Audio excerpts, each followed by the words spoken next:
ব্রাজিলের বিশ্বকাপের শেষ ১৬র গুরুত্বপূর্ণ ম্যাচের আগে আবারও আলোচনার কেন্দ্রে নেইমার।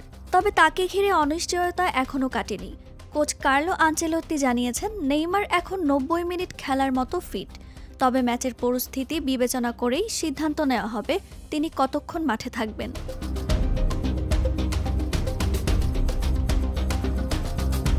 দীর্ঘদিনের চোট কাটিয়ে বিশ্বকাপে ফিরলেও এখন পর্যন্ত খুব বেশি সময় মাঠে দেখা যায়নি ব্রাজিলের এই তারকাকে।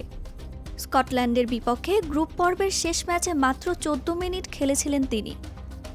এরপর জাপানের বিপক্ষে তাকে মাঠে নামানোর প্রয়োজন পড়েনি। ফলে ব্রাজিলের ৪ ম্যাচে নেইমারের মোট খেলার সময় মাত্র ১৪ মিনিট।